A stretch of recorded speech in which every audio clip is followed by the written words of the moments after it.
that page here, let me run the dramatic beginning.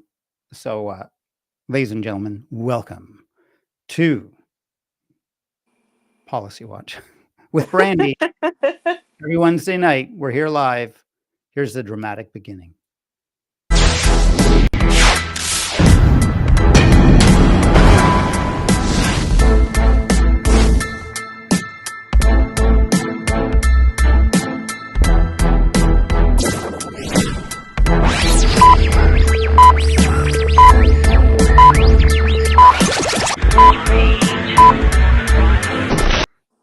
Well, there you go. I kind of cut that short, but well, at least it's just something to do with that first funny countdown thing.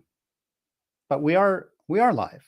We're live, ladies and gentlemen. I'm here with Brandi from TikTok. Check out her channel on TikTok. It's at Brandi 20208. And you're also on Instagram, I've noticed. Yes, Brandi. I just started the Instagram channel. I'm kind of just reposting stuff from my TikTok over there. That's all I do. Yeah, you know what? I'm focusing on YouTube these days, and TikTok is just so it just suppresses this stuff so much. So does Instagram, but Instagram at least lets me get other stuff out, like other political kind of content.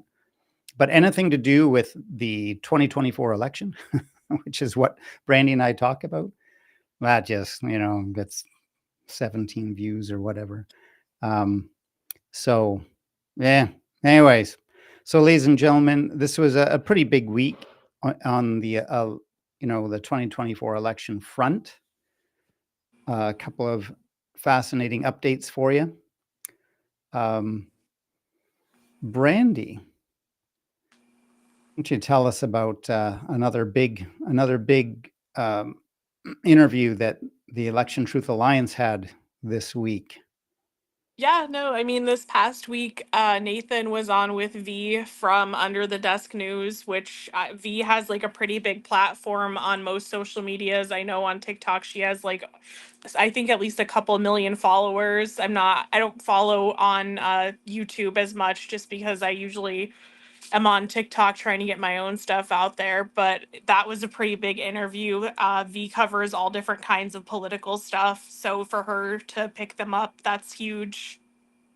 Yep, it's so it's huge on one level, and then it's really really huge on another. And what I'm thinking about here is that a month ago or so, nobody would talk about this. Yep. And then David Packman Yep. had Nathan on. That was huge. That was huge. And now we've got Under the Desk News, which followed in, just a couple of weeks later. I'm not saying that nobody had the Election Truth Alliance on before, but they were smaller channels, like Christopher Titus.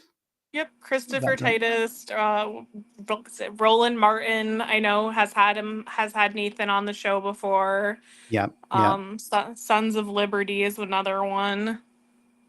I think Mark Thompson. And is it Joy Reid? Joy Reid didn't have them on, but Joy Reid was on one of the Right. like live streams that Nathan was on as well. Right, with another fellow that I think it was his live stream. Yeah, Reverend. I think it is Reverend Mark Thomas. Yes. Thomas or Thompson. It's something like that. Yes. Yeah, that you're right. So, yeah, they've been doing a pretty good job of breaking into the mainstream. Or I can't say mainstream, but getting the word out through social media. So hopefully we'll just every week, as we are doing these live streams every week, I'm kind of hoping that the pace will be such that every week we'll have new interviews to talk about. Of course, we won't play them. I might have, if I was on my game, I might have had a little clip or something. But well, there you go. I did watch it while it was live, and it was a good interview.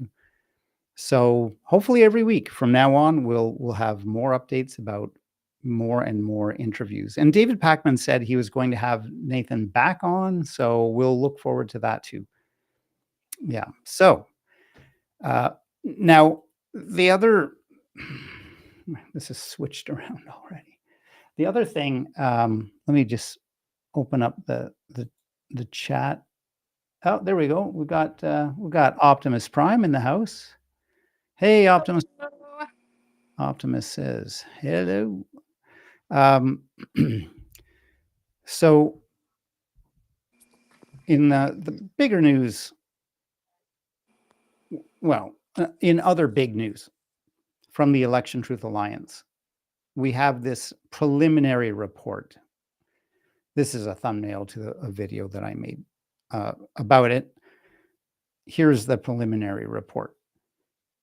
Here's a screenshot of the preliminary report. The report is bigger than this. And this is just a preliminary report. And it's just looking at 3 counties. 3 counties in Florida. And boy, did they find crazy stuff in Florida. So here are the counties that they looked at. They looked at Miami-Dade, Palm Beach, and St. Lucie counties. Look at all those counties. So many counties. It's not like it's Texas, but there's a lot of counties there. You know what would be really great? It would be great if we could get one of those down ballot difference graphs for Florida. Now that we're digging into Florida, that would be really great. Down ballot difference. What am I talking about? For those of you just joining us who may not be as familiar with this concept, here's a down ballot difference graphs for Ohio. And what you're looking at here on the bottom is 2016, and at the top is 2024. And essentially everything above 0, what that means is the presidential candidate received that percentage more votes than the votes for the Senate candidate for their same party. Yep. So essentially, if you look at the top one here, where Donald Trump received most of the time more than 5% more votes than the Republican candidate for Senate. So think about that for a moment. If you're going to vote for the Republican presidential candidate, why wouldn't you also vote for the Republican Senate candidate? But it gets worse. You'll notice Kamala Harris, if I look closely at this, I don't believe I see a single county in Ohio where Kamala Harris got even a smidgen more votes than the candidate, the Democrat candidate for Senate.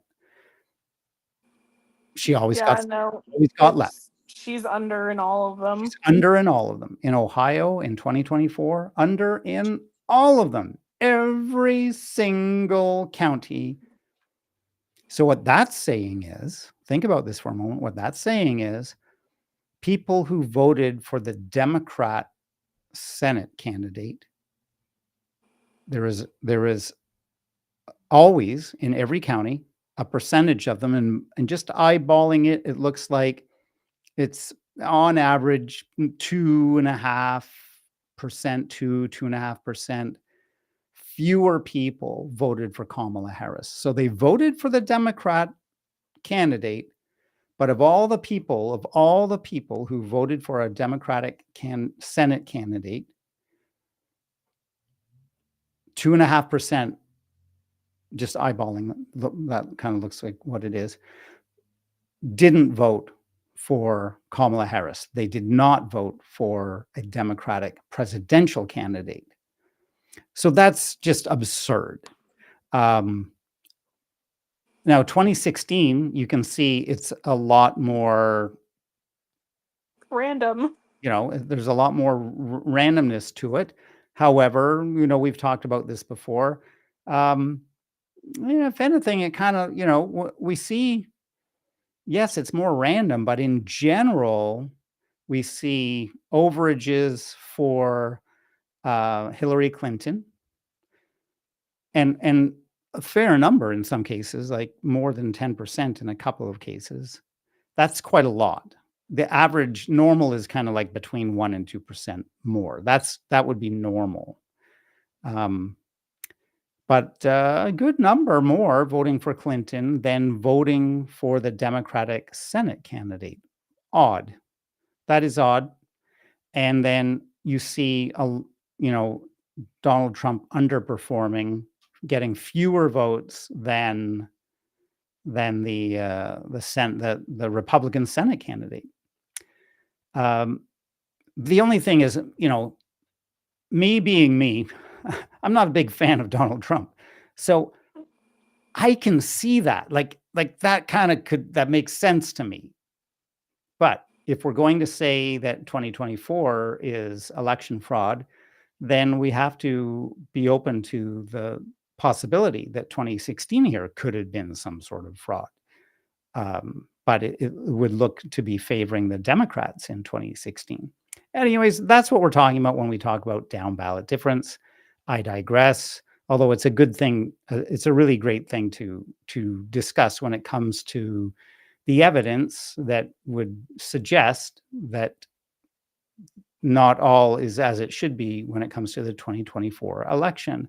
So in this recent report that we have from the Election Truth Alliance, they looked at these 3 counties.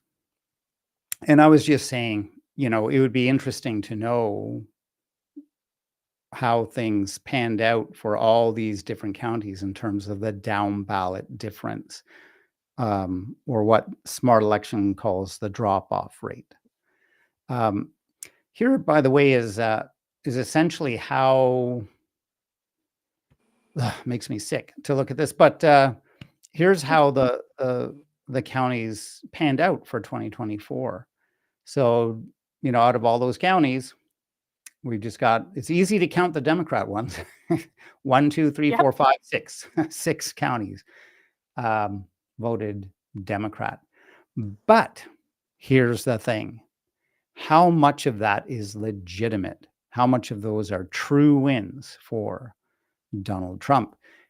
You see, what the Election Truth Alliance found is, in analyzing the votes for these 3 counties, they all tended to have this abnormal election pattern, the one on the right here, where you see the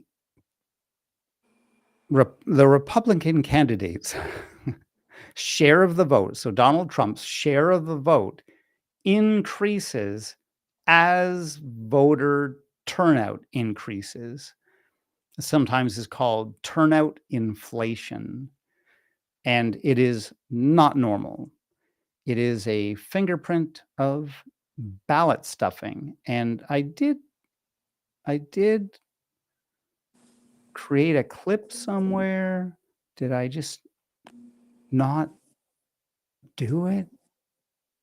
You know what? Maybe that was the slide that I got rid of. Well, let me just see if I can just very quickly on the fly, can I get this little clip in here right now, just to show you folks why this works out this way. So the classic fingerprint of ballot stuffing is a pattern that emerges as additional votes for a given candidate are stuffed into ballot boxes.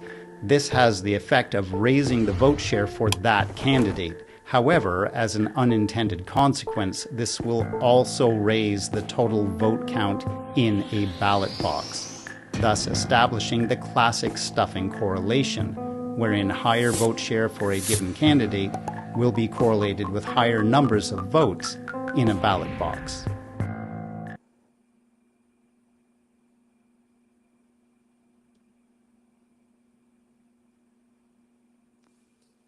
Sorry, I muted myself because I was taking a drink of water. A drink of water from my Policy Watch mug, ladies and gentlemen. You can get these in the Policy Watch merch shop. So, check out my link tree if you'd like to grab some swag. You can also get this cool T-shirt that shows you, very much like what we were just talking about right there. There's the turnout inflation favoring Donald Trump. It's hard to do this, and then, it's hard to get this. Yeah, because everything's mirrored and stuff. But that's my flagship shirt. But a lot of merchandise for Policy Watch and for just election awareness. Let's call it election awareness. Can we remember that? I like that. Right? Election awareness. That's all. We're just aware of issues, and we want people to understand these issues and ask the right questions. And the primary goal, ladies and gentlemen, is to get audits. Not, essentially an audit is recounting, a hand recount of the paper ballots. So we can see, do they match what the electronic vote results were? So, so there you go. So these are three. I'm not saying that these gentlemen were directly involved with the Election Truth Alliance's preliminary report of Florida, but these are three of the Mac daddies when it comes to election research. These folks specialize on election forensics and detecting fraud, basically in elections. So let's see, can I remember the names? Sergey Shpilkin here. This guy over here on the right is Klimek, I think. Can I track down my... Yeah, so let's see. Yeah, Shpilkin. Udot is in the middle. Udot and Klimek on the right there. So this is not a new thing, ladies and gentlemen. It's not like the Americans have invented election fraud. It's just they seem to be dipping their toes in the water. That seemed to have started in 2016. 2024 was just nuts, like unabashed, like brazen, unapologetic, like let's just rig the whole thing, and who cares if people detect it. So patterns like this, that's vote inflation or turnout inflation, and it's just a classic sign of ballot stuffing, a classic fingerprint of ballot stuffing.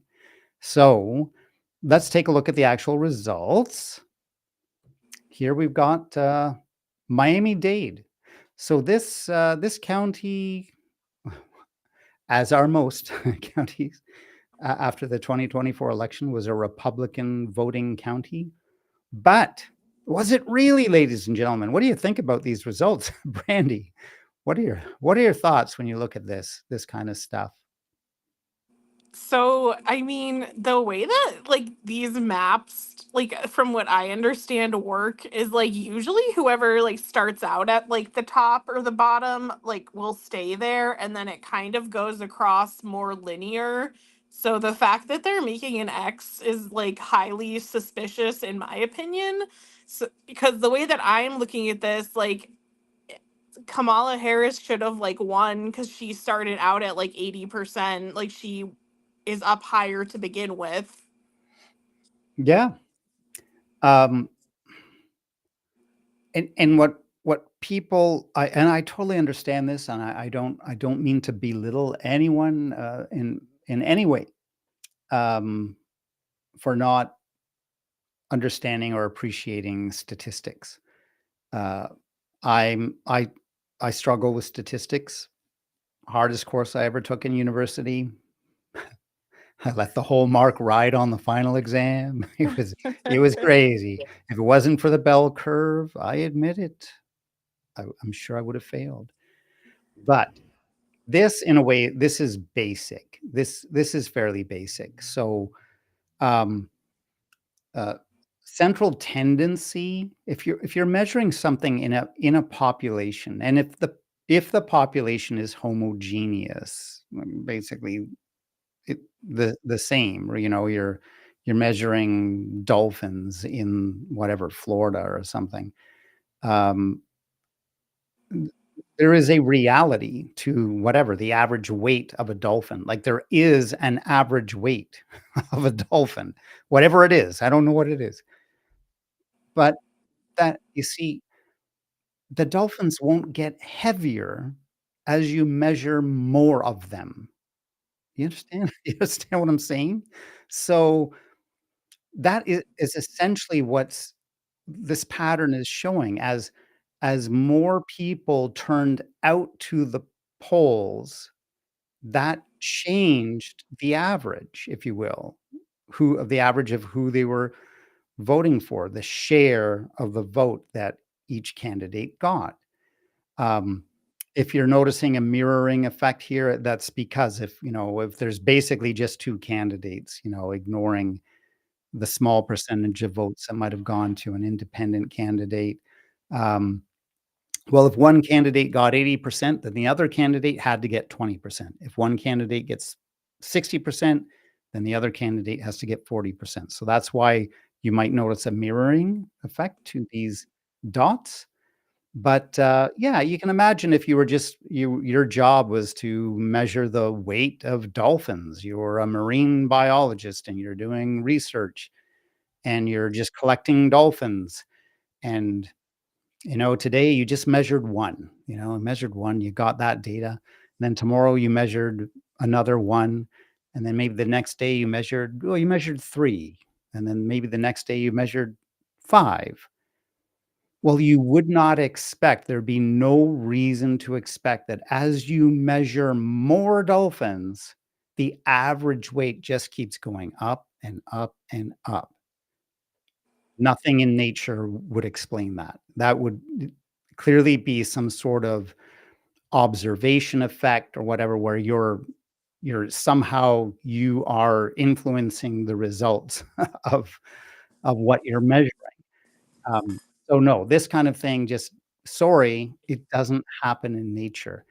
It People have, lay people who don't have a little bit of a background in statistics, I think, suffer from kind of, uh, this notion that, well, data is it's wild, this big crazy world.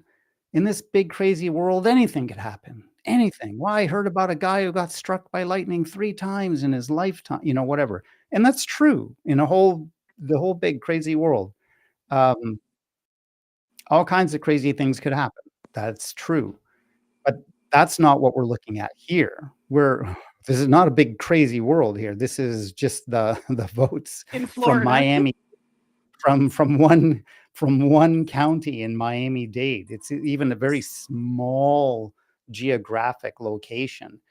Um, so there's no particular reason to expect that as more people turn out to a particular polling station, that that would impact who they're voting for. But as I, illustrated in that short video there, that was the idea behind that, showing that very short clip. If you stuff votes into a ballot box, well, yes, you'll increase the share of votes for one particular candidate, but you'll also leave this kind of unintended fingerprint, and that is you'll add more votes to the ballot box. So, ballot boxes that have been stuffed will, on average, have more votes in them. So that's the fingerprint. That's what leaves the fingerprint. Now, we're not saying that these physical ballot boxes were literally stuffed with paper ballots. The belief is that this was done electronically Yeah. through a malicious algorithm that kicked in at a certain number of votes. That algorithm seems to be detected in 2016, but it kicked in at actually, sorry, I should say, I think it has been detected in 2016, but it was definitely detected in 2020, but it kicked in at a higher number of votes. It seemed to be dormant below a certain number of votes. Maybe for similar reasons to the Volkswagen, if you remember the Volkswagen fiasco where Volkswagen created again, some sort of program in their emissions control system where if it was hooked up to a testing machine, then it it would essentially defeat its well, I should say this the other way around. It would not defeat its emissions control system, but if it wasn't hooked up to an emission detector, if it was out on the driving on the road, then it would override, it would defeat its emissions, um, yeah, control system. Well, really, I mean, if I'm going to use the language properly, they were figuring out how to defeat the emissions control testing. That's what they were doing with that program. Um, so maybe that's why this algorithm doesn't kick in until a certain number of votes. But in 2024, it appears that the algorithm kicked in at a lower number of votes, and so it was at work for a longer period of time, and therefore had more of an influence on the outcome. And so they've been tweaking it from what I can tell, the Republican Party has been tweaking this. I never quite know whether to say, is it the Republican Party? Oops, my camera's gone off. I don't know why it's been doing this, but I'll be right back. You're good.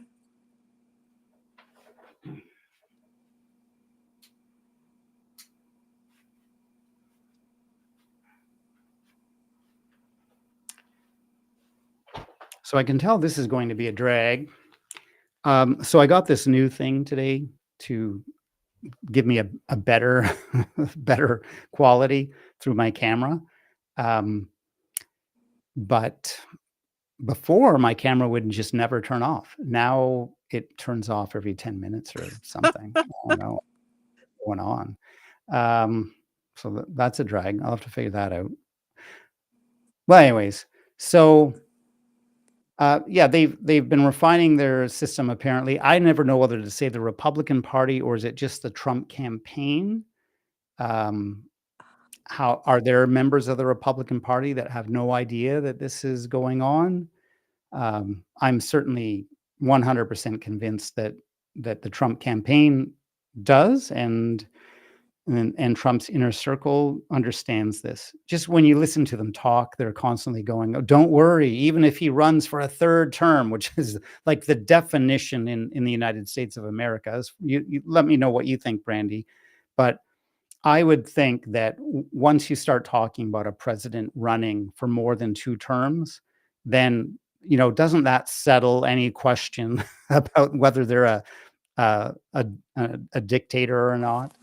Like, I don't know, Oh yeah. what do you think? I mean the fact that he's like demolishing parts of the White House, the East Wing right now to build a ballroom, that like all these things point to him not planning to like leave. Yeah, and, when it comes to MAGA, they seem to forgive almost anything. They're not looking past the Epstein files thing. That's good. No, they want those. Um, but this whole notion that he wants to run for a third term. There's just no wiggle room in the Constitution for that. Um, and what they always say is, We'll figure out how he can run, but don't worry, he'll win. Don't worry, he'll win." Um, in an honest election, any president who just feels entitled to run for a third term, what what would they get? Like 2 votes, But no, I believe them when they say, Steve Bannon, he says this all the time. Don't worry, he'll run and he'll win. He'll win. So I think Steve Bannon knows what's going on. He knows what's behind this. Don't worry, he'll win. Um, they seem to have perfect control, like really immaculate control over the outcome of elections. So this is Miami-Dade, and here we have a very similar looking pattern for Palm Beach.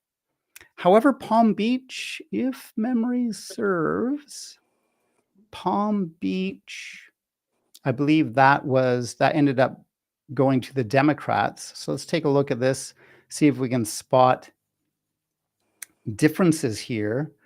That the crossing point,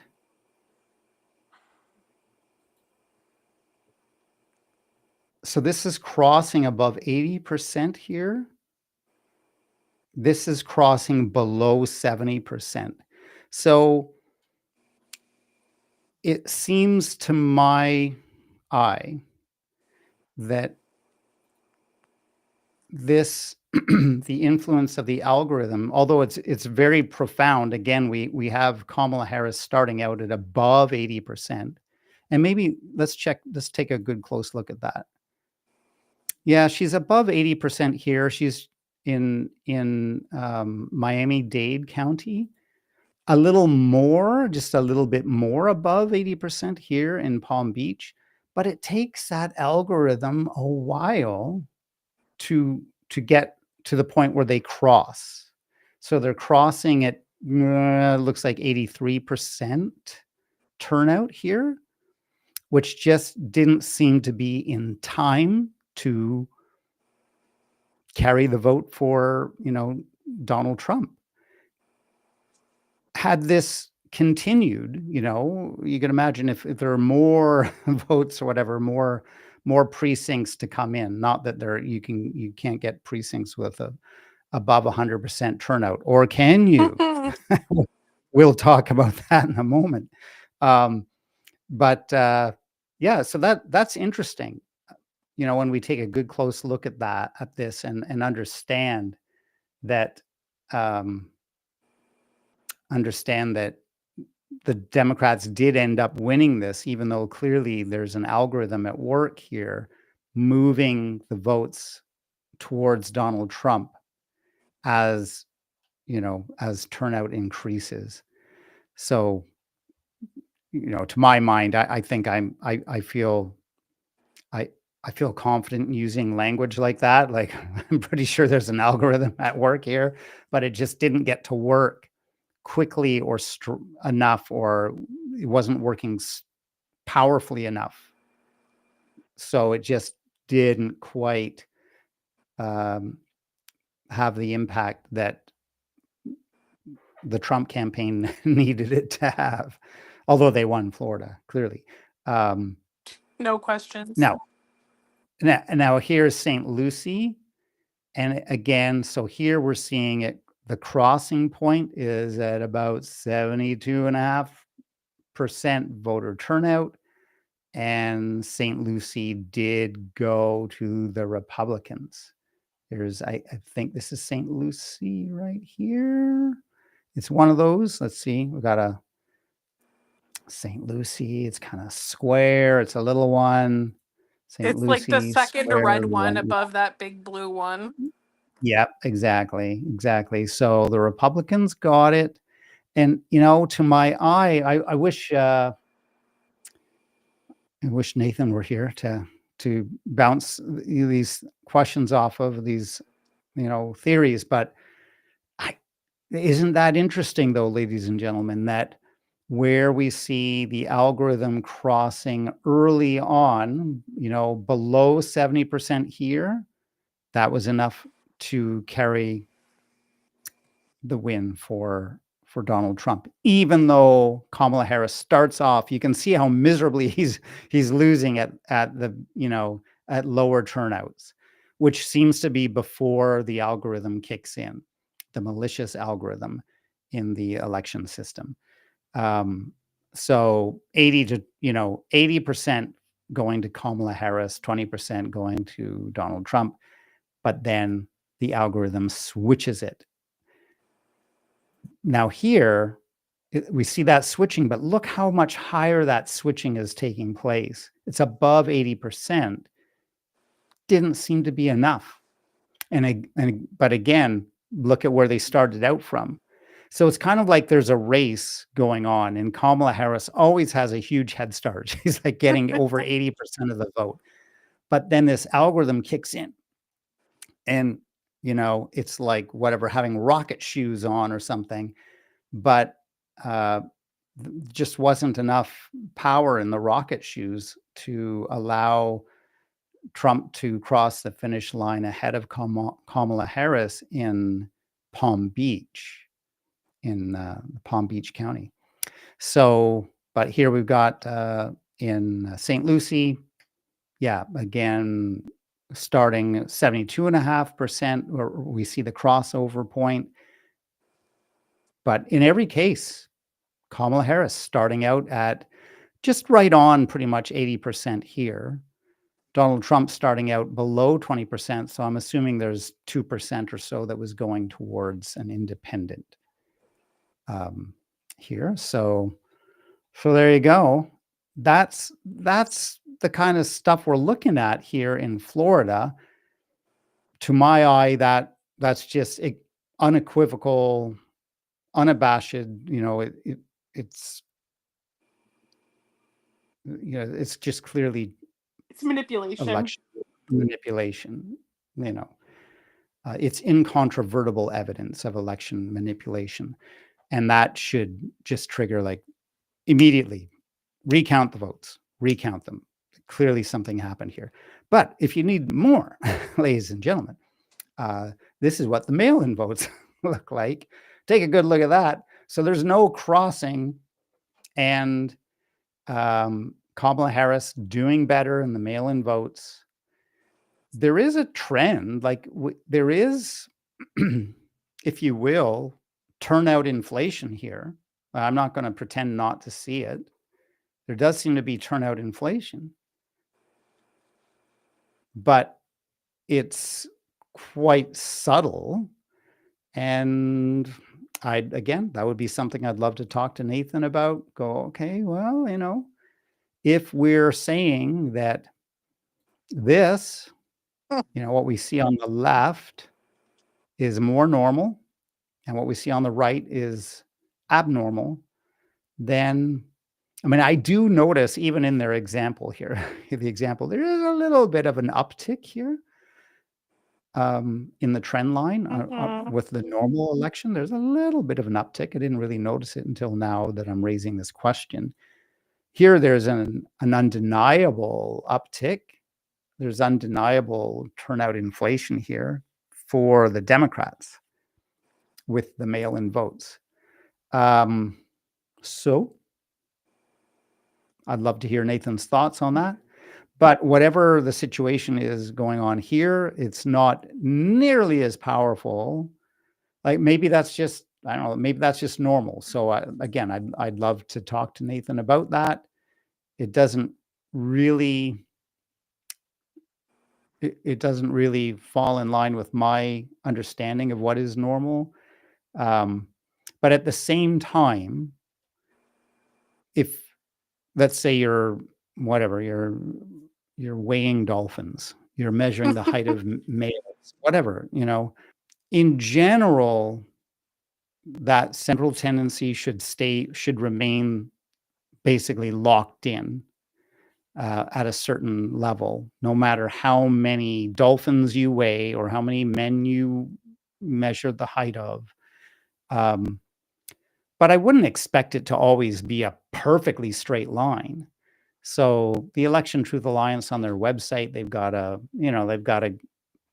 just a nice generic example that they've drawn where you see that central tendency, like it it, there's some randomness to it. It doesn't stay a perfect straight line. But we do see a trend here that's moving upwards for the Democrats.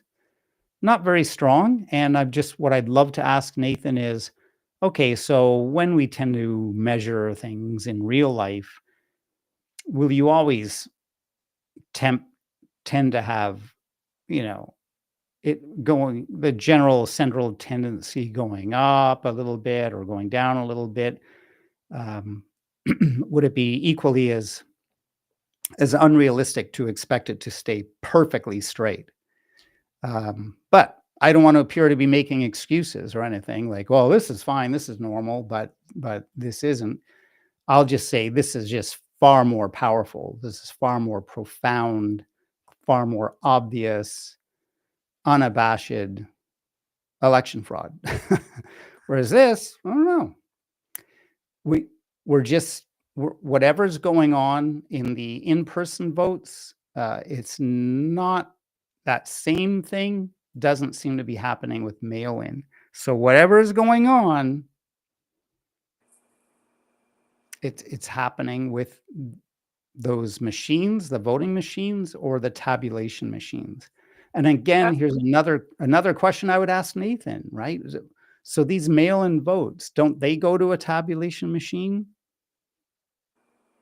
down the road? What do you know about that, Brandi? I'm pretty sure that they do get counted through like the machines. I don't know if it's Yeah. like I don't know if they have different ones for the mail-in ones than they do for like the in-person, but I'm pretty sure they do end up getting counted through a machine. Yeah, I'm pretty sure I've I've talked or I've asked this question before, and I believe the answer was there's like a few machines that all the mail-in votes go to. So if it's happening if the malicious algorithm is impacting the tabulation machines, then what's the difference in the logistics that prevent that malicious algorithm from impacting the votes in the same way as they're impacting them for the in-person voting? Maybe it's like maybe all the mail-in votes are counted days before or something. Not in Maybe it's a matter of, Pennsylvania. yeah, it's all the In same.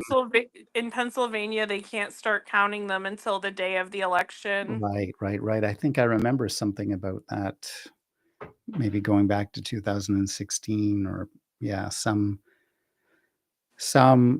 law that was passed or maybe after 2016 or that they couldn't start counting them until the election Yep. day, and it actually made things worse or something like that. Um, yeah, forgive me, vague memory of that. So there's that. So that definitely I'd have questions for Nathan about this.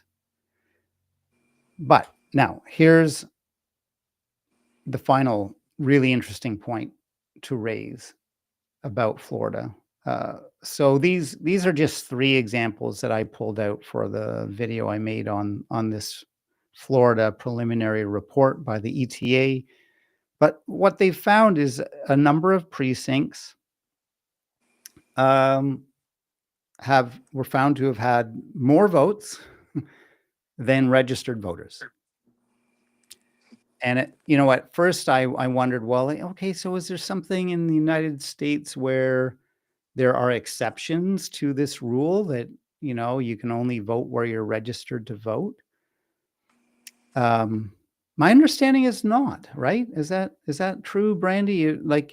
You you have to vote where you're registered to vote. Is that the deal?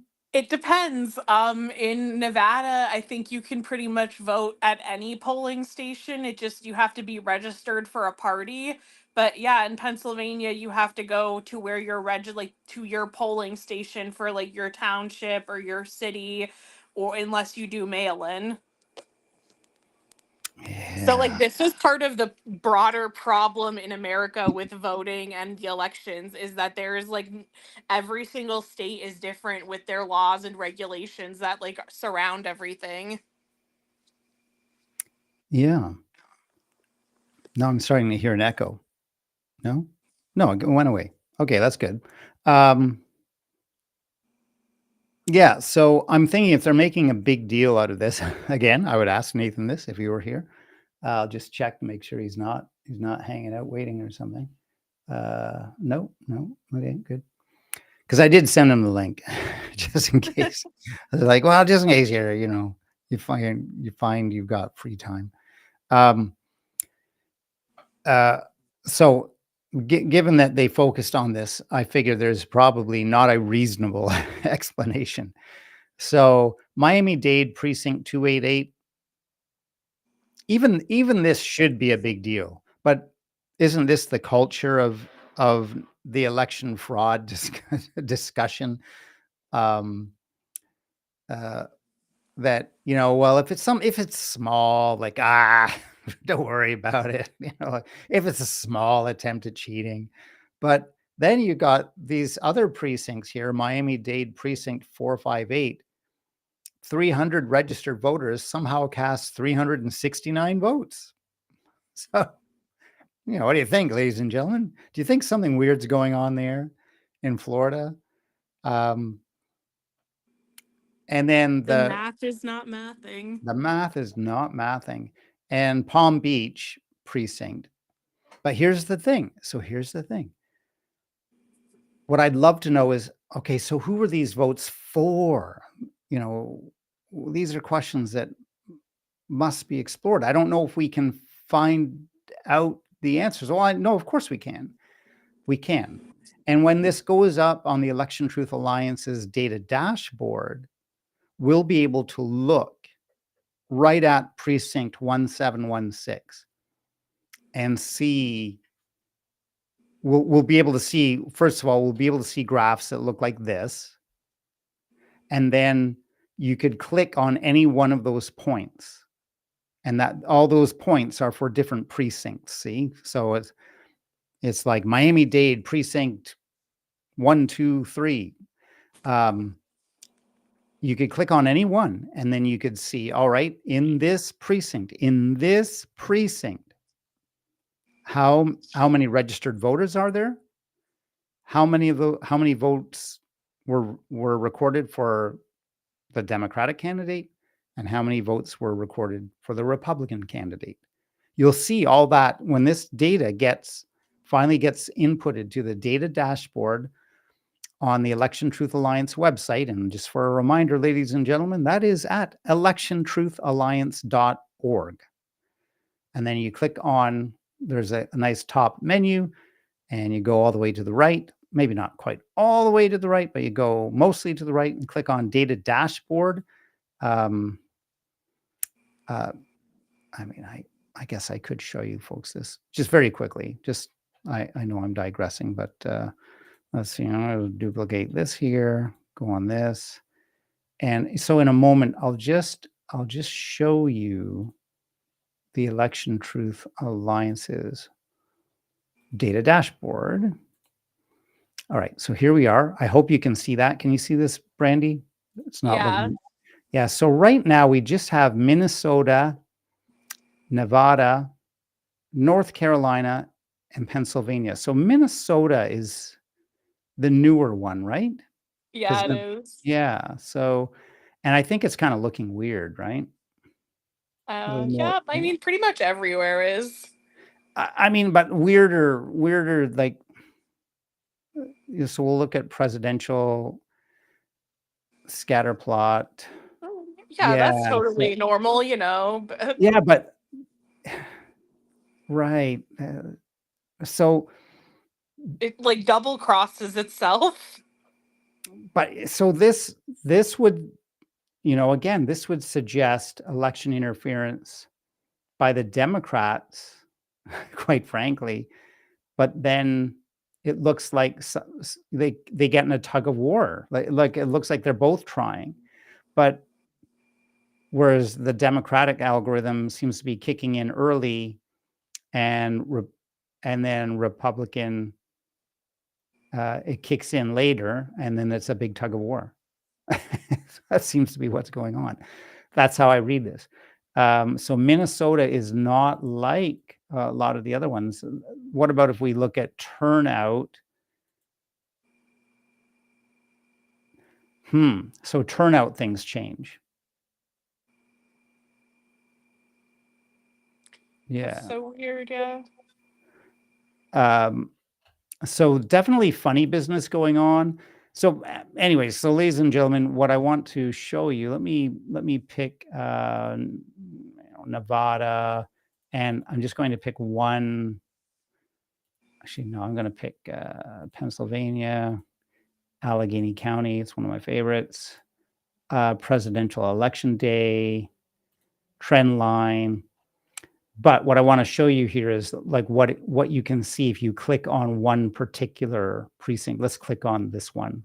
It's out of the way. Maybe even click on this one. Way out of the way. Very small, not very many people went out to this one. Total registered voters were 179. Only 22 votes were actually recorded in this And precinct.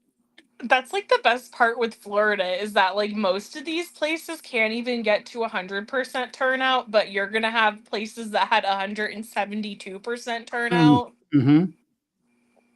Yeah, like the very best that we see here, and we are looking at a turnout percentage here, because you can do turnout percentage, and that's the classic way of looking at it. But you can also just look at raw numbers, which is what we're looking at here. Just raw numbers, just the raw number of votes that were cast. So our biggest precinct here had 1,657 votes cast in it. I hope you can see all this. Can you see all this? All right. It's Yeah. probably small. But the gold standard is to look at turnout, because that really highlights, quite frankly, ballot stuffing. Because, you know, just more ballots get shoved in the box. You can see it more readily. Whereas when I was showing you the number back there, well, you have to ask, okay, so there are a lot more votes were in that box, but is that just because it's a bigger county or a bigger precinct? If it's a bigger precinct, then there should be more votes in it, Yeah. right? Whereas if you're stuffing, then regardless of the size of the precinct, it doesn't matter. If you're stuffing, you'll see that turnout percentage go up if you're stuffing, to the point where in in Florida, we see some precincts where it exceeded 100%. So, but to Brandy's point, the highest turnout we see here in Allegheny County in Pennsylvania in the 2024 election is 73%. That's the highest one in this county. And what we're saying here is it kind of looks like even that is with very aggressive stuffing, very aggressive ballot stuffing. Imagine if there were no ballots being stuffed, right? So what would the what would the average turnout percentage be then if no votes were getting stuffed in these ballot boxes? Electronically speaking, of course. I'll bet it would be, 50% or Probably. less. Yeah, probably close to that. So again, that seems crazy to me. That challenges the assumptions that I would have, given the state of everything that's going on in the United States of America. Doesn't matter what side of the aisle you're on. I think both parties are kind of feeling like, well, our life depends on winning this election. Everything depends on winning this election. Everything's riding on this. So why wouldn't you have like more like 97% voter turnout across the board all over the country? Whereas this is even this is suggesting a very apathetic electorate. It's like, I can't be bothered. It's raining out. Whatever. I don't know. I'm hungry. I want a snack. I don't have time to go out and vote. That's just crazy to me. So that really challenges the assumptions that I would have about the nation, you know, and the state of things going on. But anyways, the point being, eventually, so we were down here. Eventually, when this data gets up on that data dashboard, we'll be able to click on the little dot that says Palm Beach Precinct 1716, and we'll be able to see who these people voted for. We'll be able to see this basic information. We already know that we'll see 222 registered voters for Palm Beach Precinct 1716. But what we'll see, the very interesting thing that we're going to be able to see is who did these 382 votes go to? Yeah. How many of those votes went to Donald Trump and how many went to Kamala Harris? And that's going to tell us a lot. That's yet another $1 million question that we have at this point in time. So I'm going to be very, very interested in seeing this data get up on that data dashboard. I'll just point out again, looking back here, looking at things like this, where we kind of see some turnout inflation in the mail-in votes, and that turnout inflation is benefiting the Democratic Party. Am I worried about, like, oh gosh, guys, we should bury this. We don't know. Maybe we don't want to talk about this. Maybe I'll just delete this slide. Is that how Brandi and I feel? No. Nope. That's not how Nathan feels. That's not how I feel. I'm not even American. I'll just remind everybody of that. But how I feel about this whole thing is I want free and fair elections. Of course, in my country, but really is so important for the entire world that the United States of America has free and fair elections, because it's the biggest, most powerful country in the world. And you can see how much it impacts. I have to turn my camera back on for crying out loud. No, I mean, we need free and fair elections in every country just because, like, these are the leaders of the world, essentially. And those, like, we want people in charge that genuinely, like, have won and should be in charge. Yeah. I'm afraid I couldn't hear all that because I didn't have my headphones on. So I'll just kind of fake. I'm a guy, so I'm good at this. Like, oh yeah. Yeah, no, I totally agree.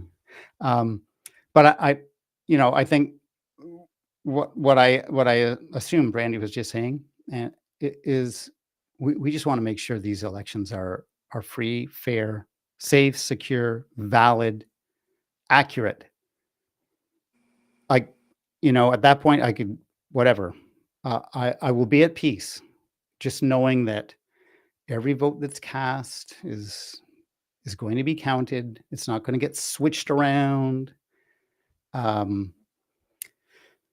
Yeah, and then we could talk about vote suppression as well. But that's a whole other. We won't get into that now. But there is that issue as well, that you have to also allow everyone to vote as well, and not preclude a certain group of people from voting, which does happen.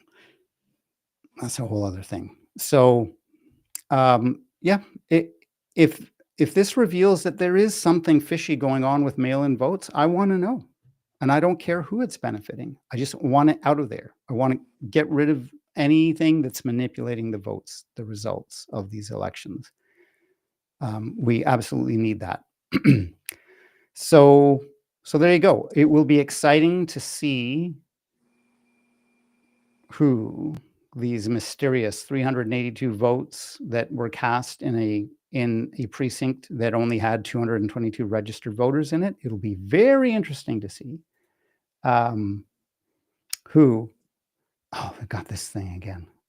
I was excited to see another comment come up.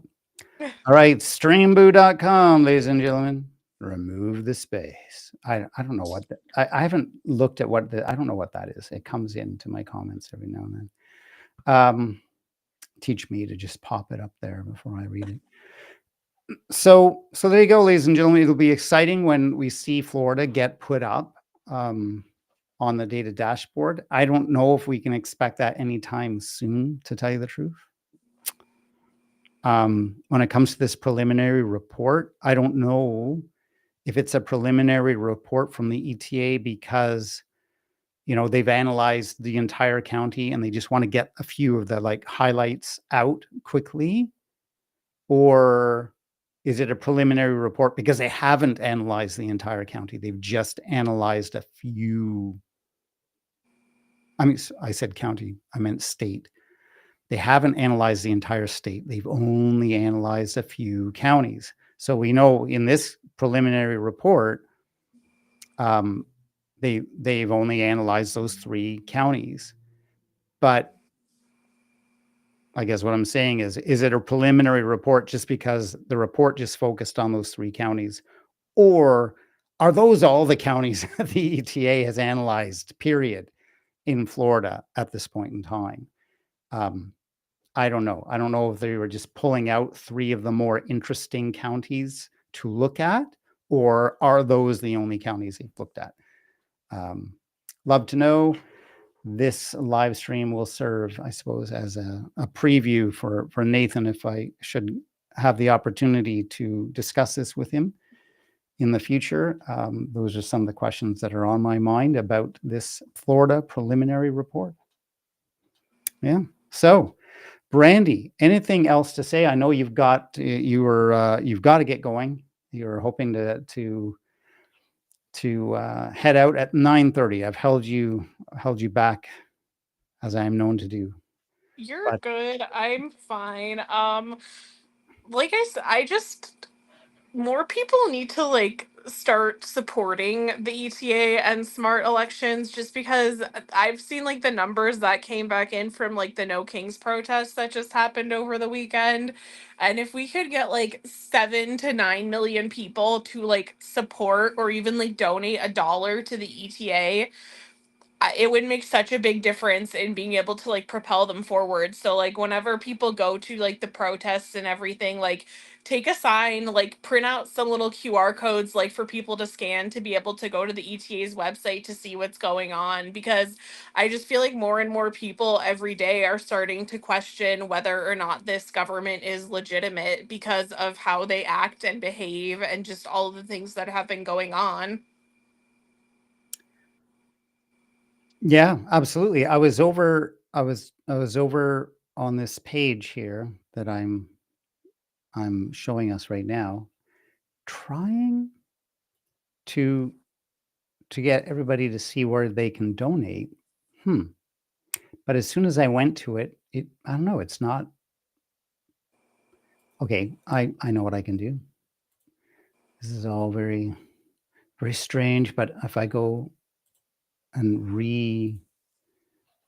okay, I think you'll see it now. Yeah. Yep. So what you do, ladies and gentlemen, and I'll just make this bigger here. That button on the upper right-hand corner, donate, really easy. I have not donated this month, but I have in the past. It's easy, it's safe, it's secure. $5, $10, 20 would be great. But hey, seriously, honestly, $2, $3, $4. Like Brandi said, if everybody did that, amazing. They certainly have had some very generous donors.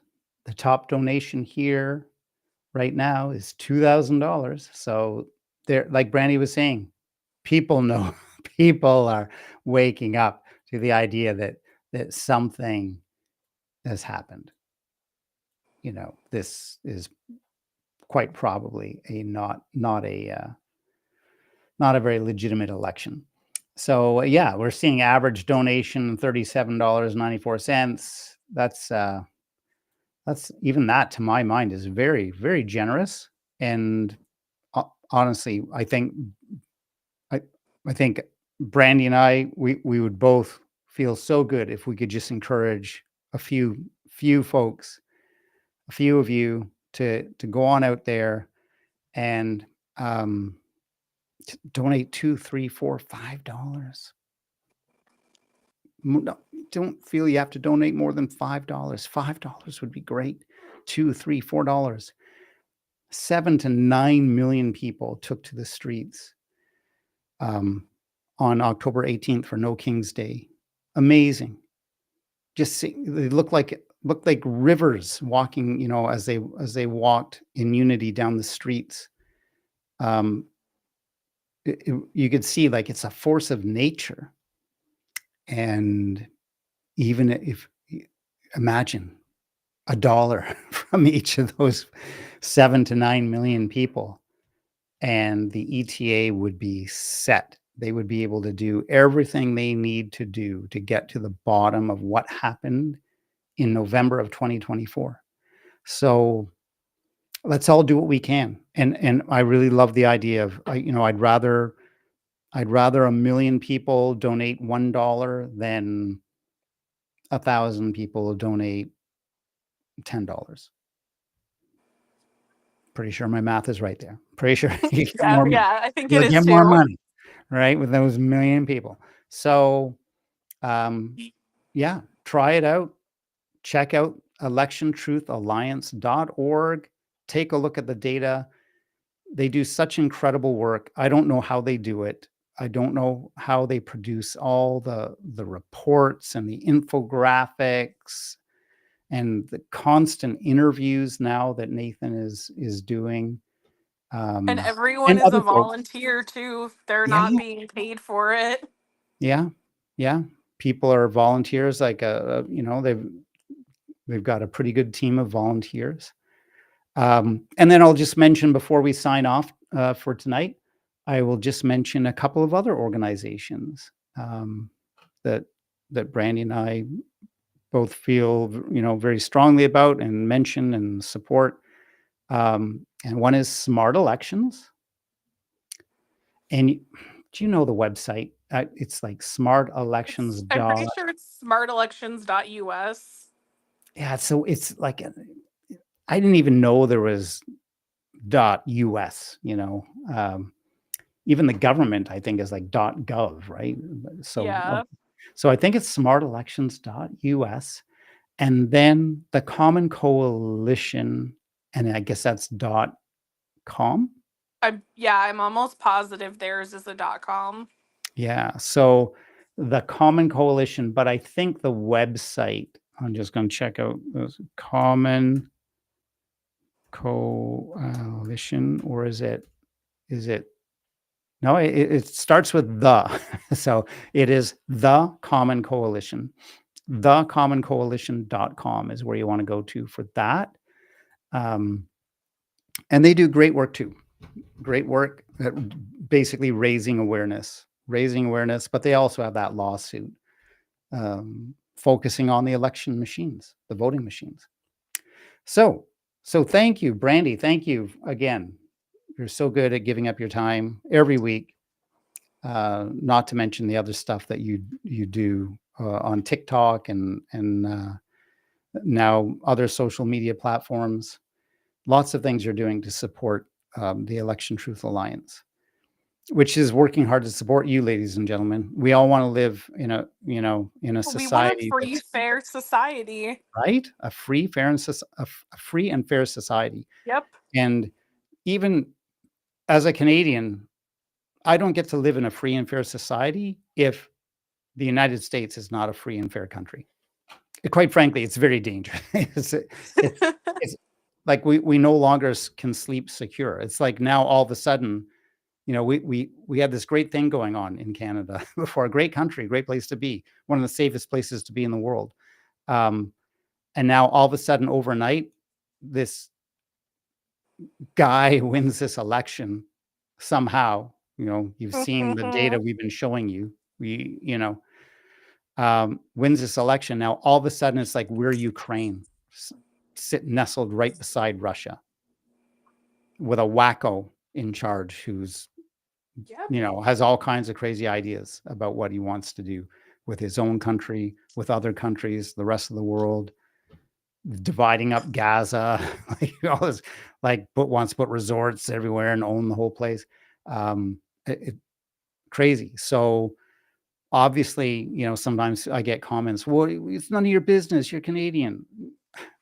Really? I don't get to sleep. My family and I don't get to sleep soundly anymore. We no longer live in a safe country because now we live right beside, the United States that always was the most powerful country in the world, but they weren't a hostile neighbor. Now they are, right? So this, yeah, this impacts us a lot. It impacts the whole world. So, ladies and gentlemen, there you go. Thank you. Thank you all for joining us. We'll see you next week, Wednesday. Yep. We always aim for 8 p.m. We're always late, and it's always my fault. I should say that. It's always my fault. I'm messing around with things and. So, ladies and gentlemen, thank you so much for joining us, and we will see you next week. Yes. Good night, everyone.